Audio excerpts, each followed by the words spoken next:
और हाँ, एक और बात, अगली जो वीडियो आने वाली है यानी कि आज शाम को 6 बजे आएगी स्लैम अटैक्स की पैक ओपनिंग वाली वीडियो, तो उसको तो जरूर मिस मत करना। तो yes so much champions of the world, मैं हूं 3DX चित्रनेना। आज हम बात करने वाले हैं रॉयल रंबल 2022 के सरप्राइजेस के बारे में। मैंने ऐसी लिस्ट बनाई है जिसमें वो सुपरस्टार्स रखे मैंने जो कि एक्चुअली में मैं as a surprise returns slash debut देखना चाहता हूँ रॉयल रंबल के अंदर। तो पहले मैंने 3 नाम सोच लिए थे, उन 3 नाम को रखने के बाद मैंने सोचा बाकी 7 नाम में मैं क्या रखूँ, तो मैंने सोचा 7 नाम में मैं रिलीज्ड सुपरस्टार लिख देता हूँ, वो अपने आप रिटर्न बन जाएगी। बिकॉज यार रिलीज सुपरस्टार से भी इतने चले गए कि अगर उनके रिटर्न होती है तो वो भी सरप्राइज ही रहने वाली है। तो इसीलिए जो 11th नंबर पर मैंने रखा है वो एक रिलीज्ड सुपरस्टार ही रखा हुआ है। आई नो कि काफ़ी शॉकर की तरह ये आ रहा होगा, but it is what it is. Number 11 पर release superstar, because I think कि अगर कोई एक रिलीज्ड सुपरस्टार को WWE लिया है, आई डोंट थिंक सो कि उससे बड़ा कोई शॉकर होने भी वाला है। नाउ जस्ट इमेजिन कि वो रिलीज्ड सुपरस्टार जैक्सन राइकर है। एनीवेज नंबर 10th पर बढ़ते हैं। नंबर 10th पर मैंने रखा है नो हरिकेन। अब आप कहोगे कि नो हरिकेन क्या होता है? नो हरिकेन का मतलब है कि भाई साहब हम हरिकेन हम्स को देख देख के थक चुके हैं। We don't want Hurricane Helms as legend in Rumble anymore, we want somebody else. कितने सारे और ऑप्शंस हैं। आप रॉब वैन डैम को ला सकते हो, बाबा रे डडली को ला सकते हो, एक्स पाक को ला सकते हो। इन सुपरस्टार्स को मैंने रखा है in place of hurricane hums. I know कि हरिकेन शायद इस बार भी आने वाला है, तो इसीलिए मैंने पहले ही बोल दिया कि देखो भैया मैं इस बार सरप्राइज होने वाला हूँ नहीं, क्योंकि अब तो ये आदत सी हो चुकी है इन लोगों की। वो बंदा WWE की तारीफ क्या कर देता है ट्विटर पे, तुम लोग तो उसे बुला ही लेते हो। अगला सुपरस्टार मैंने रखा है from female superstar and it is the one and only Asuka. Basically मैं यहाँ पे 2 को रखना चाहता था, चलो रख ही देते। It's Asuka and Lacey Evans both.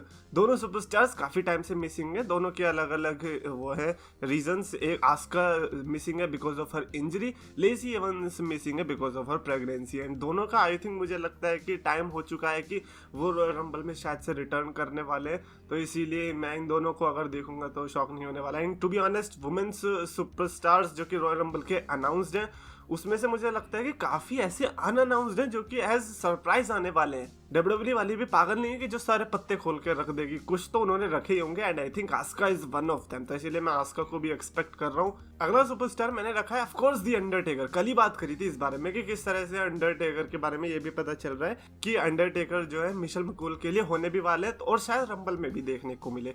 And the thing about Undertaker is कि यू नेवर से कि हाँ अंडरटेकर नहीं हो सकते, बिकॉज अंडरटेकर का ऑरा ही ऐसा है जो कि सरप्राइज से कहीं पर भी आ सकते हैं। तो इसीलिए अगर ये रूमर्स भी नहीं आते तो भी शायद हमें अंडरटेकर को इस लिस्ट में रखना बनता था। He is that special. And to be honest Undertaker का रॉयल रंबल में होना अलग ही स्टार पावर क्रिएट कर देगा। अगली सुपरस्टार फिर मैंने फीमेल डिवीजन से रखी है, and this time it's hot Ronda. Yes, Ronda Rousey. I know कि उस टाइम पर हम लोगों ने कितना बोला था ना कि अरे रोंडा राउजी को प्रोमो कट नहीं करना आता, अरे ऑडियंस ने मार ली रोंडा राउजी की। बट टर्न्स आउट कि वी मिस रोंडा राउजी, है ना। For any reason Ronda Rousey was the superstar जो कि फीमेल डिवीजन में एक अलग आई बॉल ला रही थी। तो मेरे को लगता है कि रोंडा राउजी को जो भी उन्होंने कहा WWE के बारे में, it's okay, you can have opinions, but आओ और अपना काम करो, है ना। In the end that's all it matters. आप पैसा कमाओ, एंटरटेन करो, और फिर पीछे जाए कुछ भी बोलते रहो, क्या ही फर्क पड़ रहा है। सीएम पंक से सीख लो भाई, 7 साल क्या क्या बोला है, लेकिन फिर भी घुस गए ना रेसलिंग में। तो बस यही मेंटालिटी के साथ रोंडा राउजी को आना है। अगले जो 3 सुपरस्टार मैंने रखे वो है जस्ट इन केस की एक्चुअली में फोरबिडन डोर खुलने वाला है, यानी कि दूसरे प्रमोशंस के साथ WWE एक्चुअली काम करना चाह रही है, यानी कि इम्पैक्ट रेसलिंग या फिर न्यू जापान प्रो रेसलिंग और may be all elite wrestling. इसके बारे में उतना श्योर नहीं है, बट फिर भी ये 3 सुपरस्टार जो मैंने रखे हैं, जिसमें से सबसे पहला मैंने रखा है Chris Jericho. Of course Chris Jericho का नाम हो और वो सरप्राइज ना हो, ऐसा हो ही नहीं सकता। 2013 की तरह ये मुझे लगता है कि शायद 2013 से ज़्यादा बस क्रिएट करेगा अगर इस बार जेरिको आते हैं, वो भी विद हिज न्यू जुडस के थीम सॉन्ग के साथ, विद हिज न्यू अटायर, क्योंकि इस अटायर के साथ तो WWE फैंस ने नहीं देखा है जेरिको को।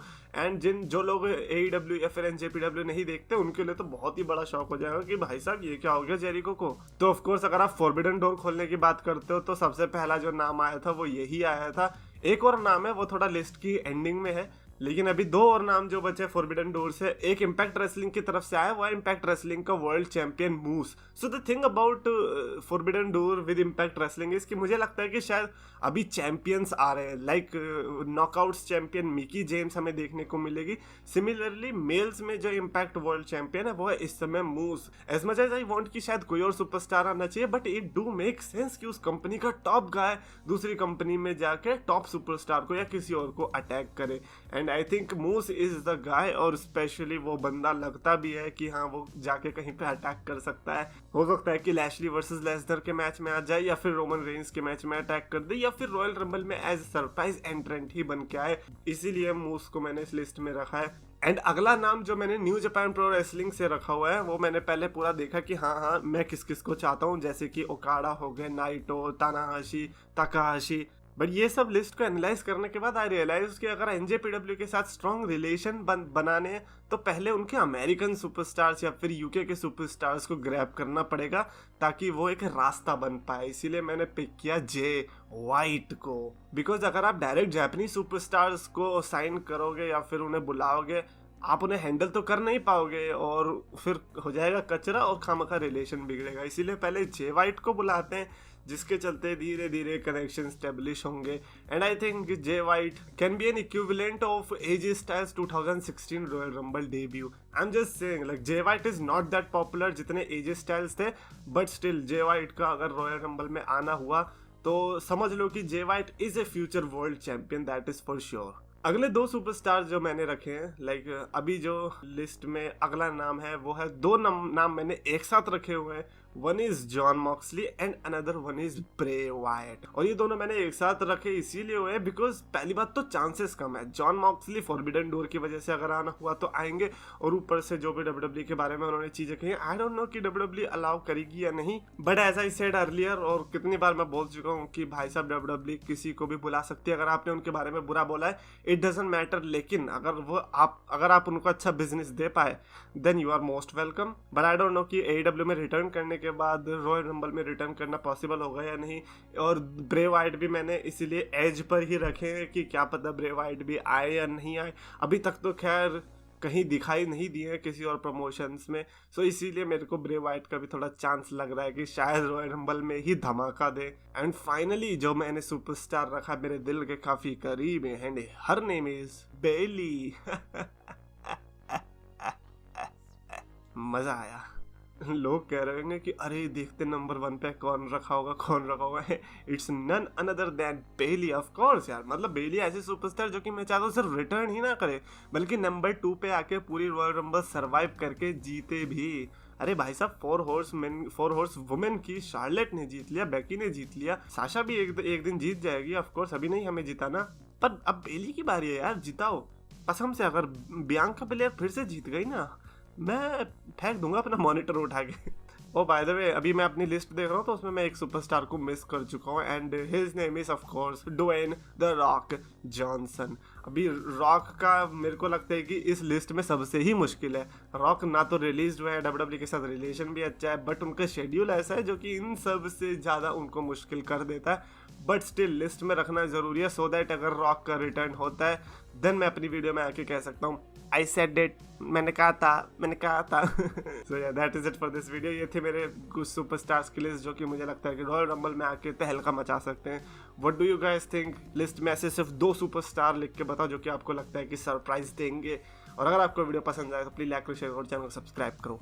रेसलिंग फैंस को पास बुलाया, मीठे शब्दों से सबका दिल था चुराया, अपने नाम का सच टर्म था बनाया, 2 लाख का इसने परिवार था जुटाया। पर समय की मार है, ये मेहनत की हार है, ये खुद को बदलना तो मेरे शब्दों के विचार है। अफसोस है कि आज सबने इसको भुलाया, फ्राइडेज को इसने RKO था लगाया, फ्राइडेज को इसने RKO